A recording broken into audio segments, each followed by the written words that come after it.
Halo semuanya, Assalamualaikum warahmatullahi wabarakatuh. Perkenalkan, nama saya Artisa Bunga Putri dan hari ini saya akan jadi asisten praktikum yang akan mentutorialkan jurnal mengenai jurnal modul 3 untuk mata kuliah struktur data tahun ajaran 2021-2022. Nah, buat modul 3 ini materinya adalah tentang abstract data type.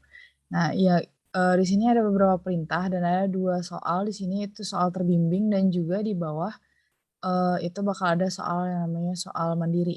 Soal terbimbing itu yang akan saya jelaskan sekarang, sedangkan soal mandiri itu adalah latihan untuk sebagai nilai praktikum teman-teman masing-masing. Jadi harap untuk mengerjakan yang soal terbimbing dan juga mengerjakan yang soal mandiri dengan maksimal. Di sini saya akan mulai dari soal terbimbing. Yang pertama, kita buat aplikasi tentang project baru. Nah, untuk bikin project, ini bentukan kode blok ketika dibuka, tapi karena saya minimize, jadi seperti ini. Nah, tampilan kode bloknya kan seperti ini. Untuk bikin project baru, teman-teman tinggal langsung bikin open an existing project seperti ini. Ini untuk membuka project yang sudah ada. Sedangkan untuk project baru, create new project. Nah, yang teman-teman pilih adalah console application. Setelah itu tinggal di next. Pastinya dipilih yang C++. Setelah itu tinggal dibuat nama projectnya saja. Nah, nama project itu disesuaikan dengan folder nama teman-teman yang bakal untuk sesuai dengan pengumpulannya seperti apa. Kalau untuk di sini saya akan bikin projectnya yaitu jurnal. Nah, di sini kalau teman-teman mau menyimpannya di satu folder tertentu atau misalnya ada tempat lain yang ingin sebagai tempat penyimpanan project teman-teman, bisa langsung pencet titik 3 lalu dipilih foldernya. Di sini akan langsung terbuat file CBP yang bakal nyimpan codingan kita gitu. Lanjut di next, lalu di finish. Nah, di sini teman-teman untuk soal nomor 2 dan nomor 3 disuruh untuk buat sebuah file header dan juga file source baru, di mana file header berjudul katalog.h dan file source baru yaitu berjudul katalog.cpp. File header itu cara bikinnya adalah dengan memencet icon ini di sini, kemudian langsung file. Nah, di sini untuk file header atau yang .h itu teman-teman tinggal milih aja yang C++ header, terus next. Selanjutnya tinggal dibikin saja namanya. Di sini namanya adalah katalog.h. Katalog, katalog, katalog aja, habis itu tinggal dipencet tanda titik 3 di sini. Nah, kemudian tinggal di save. Lalu jangan lupa pencet Alt di sini biar supaya ngechecklist debug dan release-nya. Lalu di finish. Maka teman-teman akan punya satu file katalog.h yaitu file header baru di mana ini bakal langsung terdefinisi otomatis di kode bloknya. Selanjutnya bikin file implementasi baru yaitu file source yang .cpp sama seperti mengerjakan yang H yaitu tinggal pencet new file. Kemudian kita pilih file. Untuk file .cpp itu kita menggunakan yang C atau C++ source. Nah, kemudian tinggal di next, lalu next lagi tinggal dibikin namanya katalog. Katalog.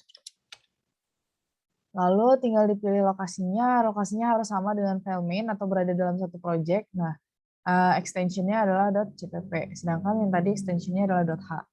Selanjutnya di all juga, lalu finish. Teman-teman udah berhasil mengerjakan soal nomor 1, nomor 2, dan nomor 3. Selanjutnya di soal nomor 4, yang disuruh adalah pada soal dalam katalog.h, buatlah ADT untuk menyimpan data array integer dalam bentuk seperti yang sudah diterapkan di sini. Nah, kita buka file header. Selanjutnya yang kita lakukan adalah jangan lupa untuk mengimport library input dan output dulu. Untuk mengimport library input dan output, teman-teman tinggal langsung include IOStream. Setelah IOStream, kita untuk mempermudah input-output langsung saja menggunakan using namespace std. Seperti ini. Selanjutnya, kita tinggal bikin codingannya saja. Di sini dibilang const nmax sama dengan 50. Pada C++, nilai konstanta itu ditulis dengan const juga. Kemudian, karena nmax itu adalah nilai integer, bernilai sebesar 50, maka kita sebutkan dulu tipe datanya yaitu integer. Lalu selanjutnya nama variabelnya nmax. Karena di sini langsung dideklarasikan sebagai 50, tinggal buat sama dengan 50 Jangan lupa kalau di C++ itu setiap line-nya itu harus selalu diakhiri dengan titik koma. Selanjutnya yang kita lakukan adalah membuat tipe bentukan. Di sini ada tipe bentukan yaitu type berjudul katalog, di mana di dalamnya itu ada data integer. Data integer tersebut adalah bernilai nmax, bentuknya array, kemudian max bentuknya integer, dan num itu adalah nilainya integer. Untuk membuat tipe bentukan yang dilakukan adalah dengan menuliskan struct. Selanjutnya nama dari tipe datanya itu apa, tipe bentukannya itu apa, yaitu katalog. Lalu tinggal buat titik kurung kerawal. Selanjutnya kita akan mendeklarasikan variabel-variabel yang ada di tipe bentukan kita. Yang pertama yaitu integer nmax data. Cara membuat untuk array sendiri itu adalah tipe data dulu, yaitu integer. Kemudian nama variabelnya itu data, lalu kita buat kurung siku sebagai tanda bahwa data itu adalah bentuknya array. Nah, di dalam kurung siku kita buat nmax sebagai jumlah array maksimumnya berapa. Selanjutnya jangan lupa titik koma, lalu kita lanjutkan ke max dan num, yaitu pakai integer, max. Selanjutnya integer juga, yaitu num. Seperti ini. Maka teman-teman sudah berhasil. Nah, karena di sini hijau, kita bisa bikin namanya maxi. Karena bisa jadi itu bakal memungkinkan adanya kesalahan atau error. Gitu. Nah, teman-teman udah berhasil mendeklarasikan soal nomor 4. Selanjutnya di soal nomor 5, tambahkan nama fungsi dan prosedur berikut. Di file header, teman-teman hanya menambahkan judul-judul dari setiap fungsi dan prosedur. Berarti di soal header, teman-teman tinggal membuat saja void itu sebagai tanda bahwa ini adalah prosedur. Sedangkan kalau misalnya yang diawali dengan tipe bentukan, tipe data atau tipe bentukan, maka itu berarti dia adalah function. Void kita punya add data. Selanjutnya parameternya adalah katalog. Kita tulis untuk parameter sendiri sama seperti mendeklarasikan variabel, kita deklarasikan dulu tipe datanya, baru kita deklarasikan variabel yang menampungnya. Nah, tanda dan di sini berarti bahwa katalog C itu adalah bersifat input output, sehingga yang kita tuliskan adalah dan C. Kemudian integer X. Diakhiri dengan titik koma. Selanjutnya yang berikutnya kita punya void view data, di mana parameternya itu adalah katalog dengan variabel C. Jangan lupa titik koma. Selanjutnya kita menggunakan function yang mereturn nilai integer, maka nilai yang di-return dulu. Nilai yang di-return di sini yang diinginkan adalah integer. Lalu nama functionnya apa, yaitu search data. Lalu parameternya sendiri itu adalah katalog C dan juga integer X, seperti itu. Maka teman-teman sudah berhasil mengerjakan soal nomor 5. Nah, di sini kita dijelaskan bahwa soal nomor 6 dan juga nomor 7 itu dijelaskan tentang ketentuan dari prosedur add data dan juga prosedur add data dan juga prosedur search data. Prosedur add data berarti bahwa prosedur menerima bilangan bulat X dan memasukkannya ke dalam katalog pada indeks 0, 1, 2, dan seterusnya sampai mencapai nilai maksimal. Prosedur tidak akan mengubah katalog jika katalog tersebut sudah penuh. Nah, sesuai ilustrasinya, ini adalah deklarasi yang kita lakukan ketika ini berada di dalam main function. Nah, di sini kita punya storage yang kosong. Selanjutnya, setelah storage-nya kosong, nilai maksimumnya itu 8. Berarti karena kita sudah mendeklarasikan bahwa storage.max-nya itu adalah 8. Maka jumlah array maksimum yang bisa ditampung itu adalah 8. Di mana 6 berarti nilainya sekarang min 1 karena dia kosong. Setelah itu user memasukkan data 6. Data 6 karena untuk add data kita membutuhkan katalog dan juga X. Di mana katalog di sini ditulis storage dan juga X-nya itu ditulis 6. Nah, maka data 6 akan masuk pada indeks ke 0. Berarti data 6 berada pada indeks ke 0. Numnya adalah 0. Begitu juga seterusnya untuk menambahkan data, ketika menambahkan datanya 5, maka 5 itu berada pada indeks ke 1. Dan data 10 dimasukkan, maka data 10 berada pada indeks ke 2. Karena array itu dimulai dari indeks ke 0. Nah, dia akan berhenti meminta ketika dia itu sudah mencapai nilai maksimum dari array. Ketika array-nya penuh, maka dia tidak akan meminta lagi. Selanjutnya, ketentuan untuk fungsi search berarti fungsi ini akan menemukan nilai X pertama kali ditemukan, berarti nilai yang ditemukannya adalah nilai di mana X tersebut pertama kali ditemukan. Fungsi akan mengembalikan lokasi indeks ke dalam katalog. Di dalam katalog, jika nilai X tidak ditemukan, maka fungsi akan mengembalikan min 1. Berarti ketika misalnya kita mencari nilai 2, maka ketika dicari dan bertemu, maka dia akan mengembalikan indeks 2 itu berada pada indeks berapa. Nah, selanjutnya kalau misalnya dia ternyata tidak berada di dalam array seperti 7, 7 tidak terdapat dalam array, maka yang dikembalikannya adalah min 1. Nah, untuk soal 8 sendiri kita disuruh untuk melengkapi prosedur dan function, yaitu prosedur add data, view data, dan juga search data. Untuk implementasi dari prosedur dan function sendiri itu kita membuatnya di file katalog.cpp. Berarti 3 file ini fungsinya untuk apa? 3 file ini adalah katalog.h itu untuk meletakkan label-labelnya, label prosedur dan function-nya. Di mana setiap nama prosedur dan function, header-nya itu ditaruh di sini. Dan juga deklarasi tipe data dan ADT itu berada di file header. Sedangkan file CPP itu berfungsi untuk menerjemahkan atau menjabarkan algoritma dari setiap prosedur dan function yang berada di file header. Sedangkan function main itu berfungsi untuk memanggil semua prosedur dan function yang sudah kita buat tadi sehingga program dapat berjalan dengan benar. Nah, di katalog.h ataupun di main CPP, karena kita membutuhkan katalog.h ini, di katalog.cpp kita membutuhkan katalog.h karena semua variabel dan judul-judul function dan prosedur berada di katalog.h. Sehingga yang kita lakukan pertama kali adalah mengimport file dari katalog.h. Caranya seperti mengimport library tadi, kita tulis include, kemudian tanda kutip 2, lalu katalog.h. Selanjutnya jangan lupa kutipnya berada di dalam kutip. Selanjutnya kita tinggal membuat include iostream, berarti kita memanggil prosedur memanggil library untuk bisa mengeluarkan input dan output iostream. Selanjutnya yang terakhir yaitu using namespace std.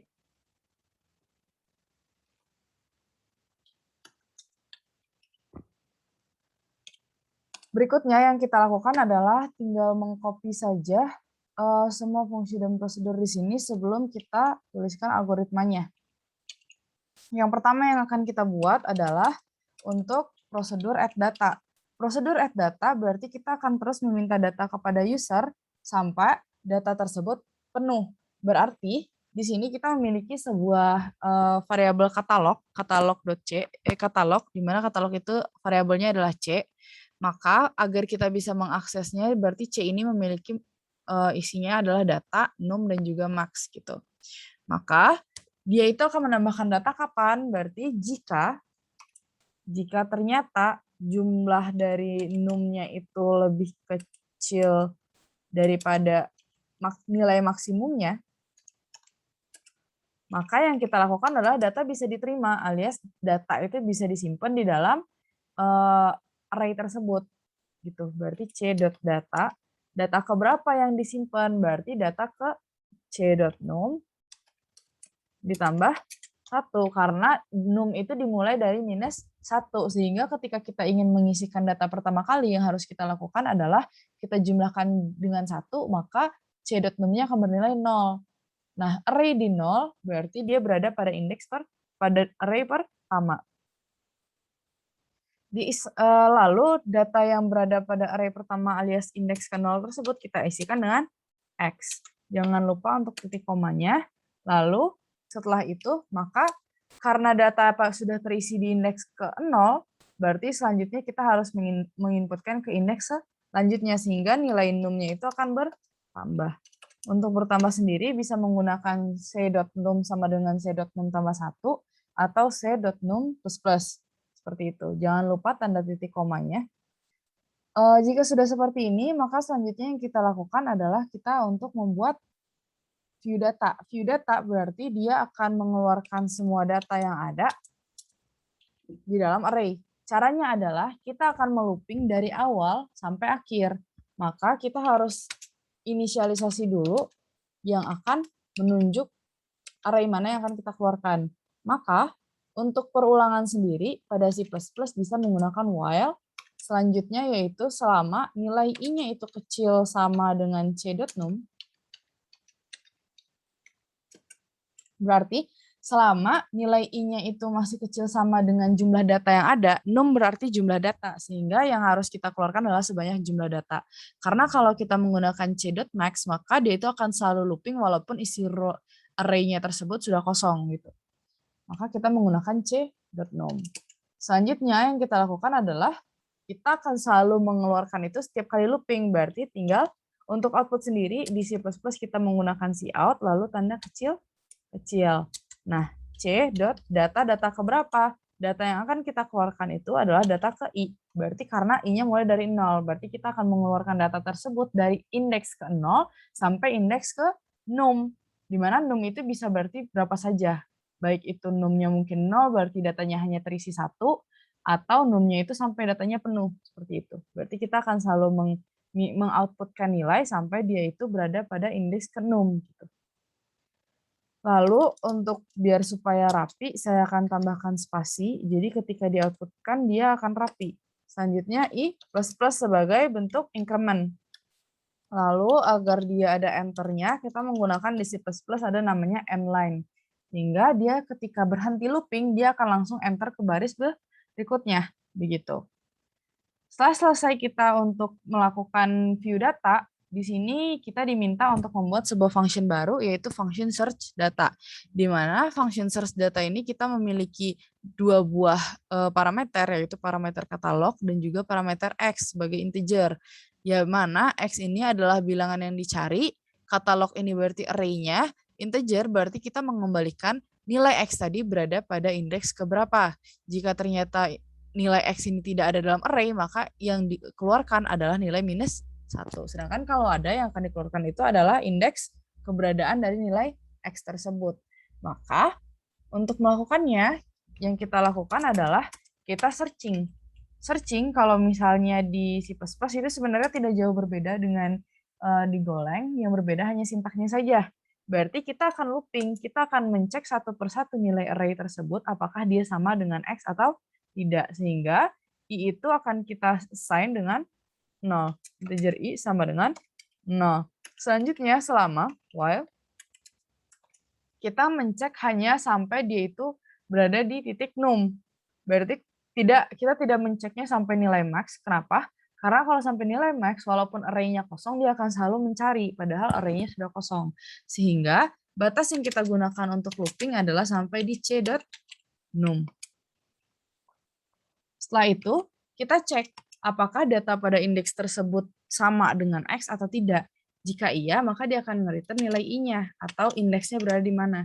Berarti if c.data ke I itu ternyata dia sama dengan X yang kita cari, maka kita akan mereturn I-nya. Berarti kita mereturn keberadaannya sekarang berada pada indeks berapa. Nah, kalau nggak ada ya udah kita lanjut lagi untuk melooping. Kalau ternyata sudah sampai di akhir ternyata tidak ada yang sama atau tidak ada yang nilai X tersebut tidak ada dalam array, maka yang kita return adalah -1. Return itu adalah -1. Seperti itu untuk view data. Kita sudah selesai, kita cek dulu. Mana tahu ada yang error. Ternyata keluar hello world CMD-nya, berarti tidak ada technical error di sini. Yang ada mungkin algoritmanya kalau ternyata ada error. Selanjutnya, di soal nomor 9, kita disuruh untuk melakukan inisialisasi dan tinggal menyalin kode-kode ini saja. Berarti di main function ya, kita ingat kalau di main function itu, karena main function itu harus terhubung dengan H, maka yang kita lakukan adalah kita panggil dulu H dengan include H. Seperti itu. Berarti include katalog.h. Setelah kita menginclude katalog.h, kita menginclude juga iostream dan juga using namespace std sebagai dasarnya supaya bisa menginput dan mengoutputkan. Selanjutnya yang kita lakukan adalah kita akan memasukkan data-data tadi ke dalam array. Berarti kita akan memasukkan data yang berada di sebelah sini ke dalam array. Sebelumnya kita harus deklarasi variabel dulu. Deklarasi variabel itu sebenarnya sama, yaitu dengan tipe data dulu, baru setelah itu kita masukkan variabelnya apa. Yang pertama yaitu tipe datanya katalog. Karena kita sudah mengincludekan .h, maka nilai-nilai variabel yang ada di .h dan variabel yang sudah terdeklarasi serta prosedur function yang sudah ditetapkan di H akan bisa terhubung di main function. Maka katalog.h itu kita assign dengan tulisannya adalah di sini storage. Berarti nama variabelnya di sini adalah storage. Selanjutnya storage maxi atau max dari storage tersebut kita set sebagai 8. Berarti jumlah maksimum dari array itu hanya sampai 8 kotak. Selanjutnya yaitu storage.num itu diassign dengan -1. Berarti kita mulai dari -1. Yang berarti num itu berarti belum ada data di dalamnya. Selanjutnya kita akan menambahkan data ke dalam array tersebut. Berarti kita tinggal memanggil prosedur add data saja, di mana add data itu butuh C, which is C itu karena dia katalog, di sini kita menggunakan storage ya. Storage, angka yang akan kita masukkan adalah 6. Seperti itu. Nah, selanjutnya yang kita lakukan adalah view data. Di mana view data di sini kita butuh storage. Nah, setelah itu, mari kita coba untuk merunnya. Apakah dia akan keluar 6 atau tidak. 6 keluar, berarti 6 sudah berada di dalam array. Selanjutnya kita melakukan perulangan yang sama sebanyak 4 kali. Sebanyak 4 kali berarti storage-nya ini tinggal kita copy. Dan diganti saja nilai yang akan kita inputkan. Di mana nilai yang akan diinputkan di sini adalah 4, 8, dan juga di sini kita butuh 2.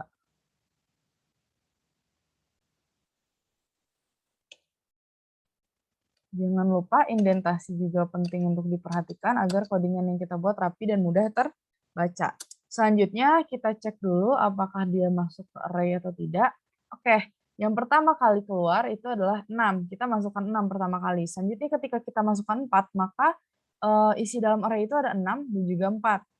Lalu kita masukkan 8, maka isi dalam array itu ada 6, 4, dan juga 8. Selanjutnya kita masukkan 2, maka isi dalam array itu ada 6, 4, 8, dan 2.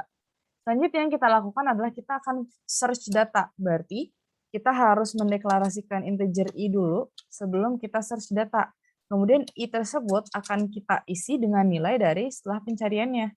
Search data yang kita butuhkan adalah storage dan juga nilai x-nya. Di sini kita ingin mencari angka 8, maka kita tinggal mencarinya saja. Kemudian tinggal cout i.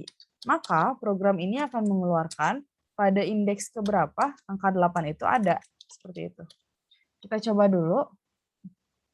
Di C++, kalau menggunakan kode blok, ketika CMD tidak dikeluarkan, maka kalian tidak akan bisa ngerun. Jadi harus dikeluarkan dulu, baru tombol run-nya bisa dipencet. Nah, di sini 8 berada pada indeks kedua. Kenapa dibilang indeks kedua? Karena indeks pada array dimulai dari indeks ke-0. 6 berada pada indeks ke-0, 4 berada pada indeks ke-1, dan 8 berada pada indeks ke-2. Selanjutnya, bagaimana kalau misalnya yang kita cari itu adalah bilangan yang tidak terdapat di array? Yang kita lanjutkan selanjutnya adalah kita akan mencari nilai 5. Yang berarti 5 tidak ada di array, karena yang ada di dalam array kita hanya 6, 4, 8, dan 2. Ketika kita mencari 5, yang dikeluarkan adalah -1. Kenapa -1? Karena 5 tersebut tidak ada di dalam array, sehingga yang akan direturnkan pada sistem itu adalah -1. Sehingga hasil running dari program yang kita buat tadi dan juga hasil output yang diinginkan oleh sistem, oleh soal praktikum ini sama. 6, 64, 684, 684, 6482, 2, dan juga -1. Baiklah teman-teman, sekian tutorial untuk jurnalnya. Selanjutnya untuk tugas praktikum teman-teman adalah untuk menyalin jurnal yang saya tutorialkan sekarang dan juga mengerjakan nilai tugas mandiri yang sudah ditentukan. Tugas mandiri ada 2 soal, hanya melakukan prosedur reverse view, berarti teman-teman akan melakukan show atau view data, tapi yang dikeluarkan harus terbalik. Berarti yang teman-teman keluarkan itu mulai dari belakang sampai ke depan. Berarti 2, 8, 4, 6. Berarti keluarannya harus seperti ini. Selanjutnya yang teman-teman buat adalah prosedur delete data, di mana delete data ini berarti teman-teman harus menghapus satu data di akhir. Hint-nya sudah diberikan bahwa hint untuk dapat membuat prosedur reverse data adalah dengan menggunakan perulangan dan variabel decrement. Sedangkan kalau misalnya untuk delete data, tinggal menggeser saja indeks num-nya tersebut ke kiri. Seperti itu, semoga sukses. Jangan lupa untuk mengerjakan jurnalnya dan mengumpulkan tepat waktu. Terima kasih. Assalamualaikum warahmatullahi wabarakatuh.